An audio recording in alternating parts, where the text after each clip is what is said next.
আল্লাহকে ভুলে যাওয়া, সৃষ্টিকর্তা ভুলে যাওয়া, মনিবের সাথে সম্পর্ক ছিঁড়ে ফেলা, মনিবের সাথে সম্পর্ক বিচ্ছিন্ন করে দেওয়া। হায় যুবক, বলো আজকের ফজরের নামাজ থেকে এশার নামাজ পর্যন্ত এক ওয়াক্ত নামাজ পড়ো নাই, তোমার মনিবের সাথে তোমার সম্পর্ক আছে তো? আছে তো? ওই মাকে বলো, ওই বিবিকে বলো, ওই বোনকে বলো, আজ 10 বছর, 5 বছর, 6 বছর প্রতিদিন বেপরদা হয়ে আল্লাহকে বৃদ্ধাঙ্গুলি দেখাইয়া, আল্লাহর হুকুমকে লঙ্ঘন করে, রাসূলের সুন্নাতকে লঙ্ঘন করে প্রতিদিন বেপরদা হয়ে আটশাস পোশাক করে নিজেদের বাইরে ঘুরছো। আল্লাহর কথা মনে আছে তো? আল্লাহকে মনে আছে তো তোমার? বলেন না কেন? এই চা দোকানদারকে বলো, ভাইয়া চা দোকানদার সামান্য চা বিক্রি করতে করতে আল্লাহকে ভুলে যেতে হয়? অটো চালাইতে চালাইতে আল্লাহকে ভুলে যেতে হয়? হায় আফসোস, হায় আফসোস। কয়জন বউ চালাও? একজন বউ। মুহাম্মদুর রাসূলুল্লাহ সাল্লাল্লাহু আলাইহি সাল্লাম 9 জন স্ত্রী একসাথে চালাইছেন, তারপরও সারা রাত তাহাজ্জুদের নামাজে সিজদায় করেছেন। কি বাত? আল্লাহকে ভুলে যাওয়া, আল্লাহকে ভুলে যাওয়া, আল্লাহকে ভুলে যাওয়া এত বড় বেইনসাফি আর কি হইতে পারে? হায়, সেই যুবক কেমনে ভদ্র হয়, সেই যুবক কেমনে মানুষ হয়, সেই যুবক কেমনে মনুষ্যত্ব বোধ তার মধ্যে থাকে, যার কপাল তার গোলামের, গোলামের কপাল এটা, তার মনিবের সামনে যেটা সেজদা করে না, সে সভ্য হয় কেমনে, ভদ্র হয় কেমনে, সে মার্জিত হয় কেমনে, সে স্মার্ট হয় কেমনে, যে তার মালিককেই চিনে না। কথা বলেন না? ওয়ালাকাদ খালাকনাল ইনসান। এজন্য আল্লাহ বলেন, 1 নম্বরে মনে রাখবা বান্দা, আমি তোমাকে বানাইছি। কে বানাইছে? অতএব আমি বানাইছি। আমাকে ভুলে যাওয়া বেইনসাফি। এরপরে আল্লাহ তো বিভিন্ন জায়গায় এটাও বলছে, বান্দা আমি এটা তো বলে দিলাম, আবার আমি বানাইছি।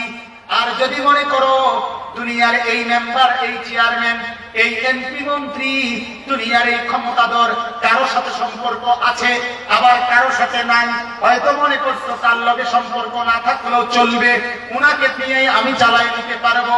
আল্লাহ বলে না, না, আমি রব্বুল আলামিন থেকে যদি বিচ্যুত হয়ে যাও বান্দা, তাইলে আমি চাইলে কিন্তু তুমি 1 সেকেন্ডও থাকবা না। ঠিক কিনা বলেন? আমি রব্বুল আলামিনের অনুমতি ছাড়া আমার বন্ধু প্রতিটা নিঃশ্বাস, প্রতিটা নিঃশ্বাস, প্রতিটি অক্সিজেন, প্রতিটি কার্বন ডাই অক্সাইড হাদিসের মধ্যে আছে আল্লাহর অনুমতি নিয়ে আলাদা আলাদা আলাদা আলাদা ভিতরে ঢোকে। প্রত্যেকবার প্রতিটা নিঃশ্বাস ভিতরে যেতে আল্লাহর কাছে জিজ্ঞাসা করে, প্রতিটি নিঃশ্বাস বের হতে আল্লাহকে জিজ্ঞাসা করে।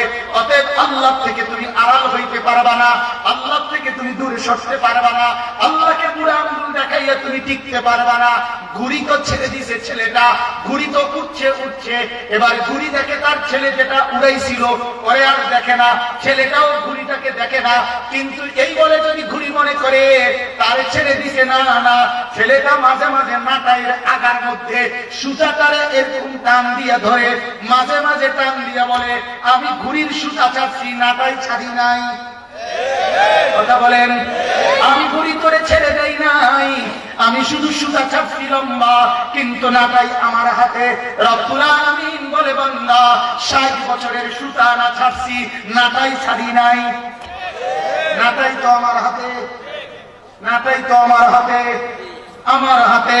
ঘোরো না 60 বছর ঘোরো, 70 বছর ঘোরো, 90 বছর ঘোরো, এর তো বেশি আগাইতে পারতা না। ঠিক কিনা বলেন? এই তো দেখতে দেখতে 80-90 বছর নাই হয়ে যাবে, এরপরে তো ইলা রাব্বিকা মুনতাহা, আমি রবের কাছে ফিরে আসতে হবে।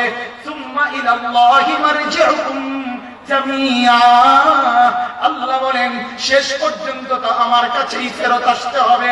সুম্মা ইলাইনা লা তুরজাউন, আল্লাহ বলে এটা কি ভেবেছো নাকি আমার কাছে যেতে হবে না? কে কে ভেবেছেন আল্লাহর কাছে শেষ পর্যন্ত যেতে হবে না? আছেন নাকি কেউ? বা নওজোয়ান বন্ধু বলো। 2 নাম্বার, ওয়া না'লামু মা তুওয়াসবিসু বিহি নাফসু। এবার আল্লাহ বলেন, এবার আমার শক্তি শোনো। আল্লাহ বলেন, বান্দা তোমার অন্তরে অন্তরের ভিতরে 24 ঘন্টা কি উঠানামা করে, তোমার অন্তরের রিপুটে, তোমার অন্তরের চাহিদার মধ্যে, তোমার অন্তরের কামনা বাসনার মধ্যে, হৃদয়ের অন্তরে, হৃদয়ের মণিকুঠুরিতে, কলিজার ভেতরে 24 ঘন্টা কি কথা উঠানামা করে, কি ওয়াসওয়াসা আসে আর যায়, এটা জগতের কেউ জানে না। আমি তো আপনার সবার সামনে যেটা জবান দিয়ে বলি, এটা না আপনারা শুনলেন, এটা না বুঝলেন, কিন্তু আমার কলিজার ভিতরে কি আছে এটা কি জানেন নাকি আপনারা? কত মানুষের অন্তরের ভিতরে কত কথা কেউ জানে না। আল্লাহ বলেন 24 ঘন্টার প্রতি সেকেন্ডে তুমি যা কল্পনা করো, তোমার অন্তরে আর মন্ত্রণা যা আসে আর যায়, আমি আল্লাহ তা পুরাপুরি জানি। আল্লাহকে ফাঁকি দেবা কেন? বলেন ওয়ানা'লামু মা তুওয়াসবিসু বিহি নাফস। 2 নম্বরে কথা মনে করো, আমি সব জানি। মূল কথা হলো এই কথা বুঝানো। আল্লাহ কি জানে? কোনটা কোনটা জানে? সব। রাত গভীরের গুলো জানে, রাতের 2টায় যে মোবাইল টিপ ওইটা জানে না আল্লাহ? আরেক মেয়ের সাথে যে কথা বলতেছো রাতের বেলা, মা জানে না আল্লাহ জানে? বাপ জানে না আল্লাহ জানে? সারে জানে না আল্লাহ জানে? বড় ভাই জানে না আল্লাহ জানে তো? স্বামী জানে না আল্লাহ জানে তো? স্ত্রী জানে না আল্লাহ জানে তো? আলাম ইয়ালাম বিআন্নাল্লাহা ইয়ারা। আল্লাহ বলে বান্দা শুনে নাও, আমি না তোমাকে দেখি, আমি তোমাকে সারাক্ষণ দেখি, আমি সারাক্ষণ দেখি, আমি তাকিয়ে থাকি তোমার দিকে। রাতের 2টা বাজে হইলো, তোমার মা ঘুমায় যায়, তোমার বাপ ঘুমিয়ে যায়, আমি ঘুমাই না, আমার চোখে ঘুম নাই, আমি জেগে থাকি, আমি জেগে আছি। আল হাইয়ুল কাইয়্যুম, আল হাইয়ুল কাইয়্যুম। আমি একরকম, সর্বদাই একরকম, ঠিক কি না বলে? তাহলে ওয়ানা'লামু মা তুওয়াসবিসু বিহি নাফসু।